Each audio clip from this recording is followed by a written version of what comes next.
고3 학생들이 80일 만에 학교에 등교했지만 곳에 확진자가 발생하며 큰 혼란이 벌어졌습니다. 인천시는 고3 학생 전원을 귀가 조치시켰습니다. 그 이유는 고3 학생 2명이 확진 판정을 받고 병원으로 긴급 이송됐기 때문입니다. 고3 학생 2명은 미추 홀구 비전프라자 건물 2층 탑 코인 노래방을 이용했다고 합니다. 이 코인 노래방은 다수의 확진자가 발생한 곳으로 이들은 코인 노래방에서 다수의 확진자가 발생했다는 뉴스를 보고 관할보건소에서 진단검사를 받았으며 양성 판정을 받았다고 합니다. 또한 안성에서도 확진자 동선이 불명확해 9개 고교에 등교가 중지됐습니다. 이에 한국이 싱가포르와 프랑스와 같이 개학 후 다시 확산세가 커지지 않을까 우려를 낳고 있습니다. 싱가포르는 3월 23일 전국 유치원과 초중고교 개학을 강행했습니다. 학교 내 감염을 방지하면 가정보다 안전하고 어린이는 감염 확률이 낮다는 이유였습니다. 하지만 싱가포르 정부는 불과 2주일 만에 개학 결정을 철회했습니다. 개학 후 이틀이 지난 시점에 한 유치원에서 집단 감염이 발생했기 때문입니다. 비난 여론이 거세지자 싱가포르 정부는 개학 결정을 원점으로 되돌려 다시 재택학습으로 전환했습니다. 프랑스는 유치원과 초등학교 저학년을 대상으로 순차적 개학을 진행했습니다.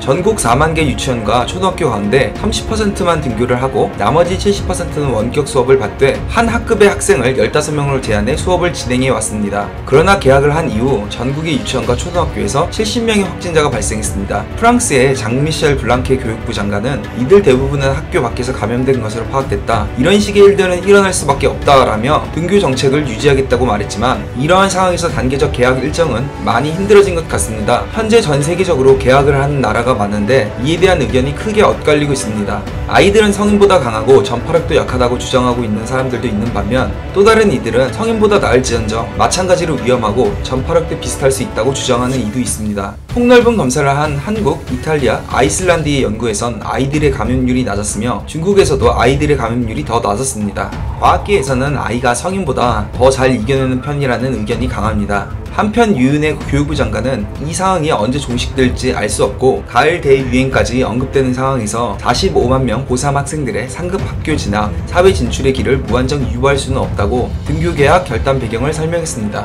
중앙재난안전대책본부에서는 정부 당국으로서는 이러한 상황의 발생이 물론 최소화되거나 아예 발생하지 않는 것이 가장 이상적이라면서도 적어도 당분간 이러한 산발적인 감염 사례가 있을 수 있는 상황을 염두에 두고 개학을 준비했던 것이 사실이라고 말했습니다. 또 부분적 산발적 감염 사례가 발생했다고 해서 바로 우리의 지금 현 단계를 이전보다 강력한 사회적 거리두기나 통제의 상황으로 바로 전환하는 것은 적절치 않다고 말했습니다. 한국은 이 정도의 상황은 예측되어 있는 상황이라 보고 있습니다. 특히 일본의 한 네티즌은 일본은 개학을 언제 할지도 몰라서 9월에 개학한다는 이야기를 하고 있는데 한국이 성공해서 우리도 빨리 개학하고 싶다라고 이야기하기도 했습니다. 방역으로 전 세계에 모범을 보인 한국인 만큼 이번 사태에 어떻게 접근할지 전 세계가 지금 한국에 주목하고 있습니다. 확실한 건 정부는 국민들의 의견에 귀를 기울여서 합리적으로 진행할 것이란 겁니다. 강철문이었습니다.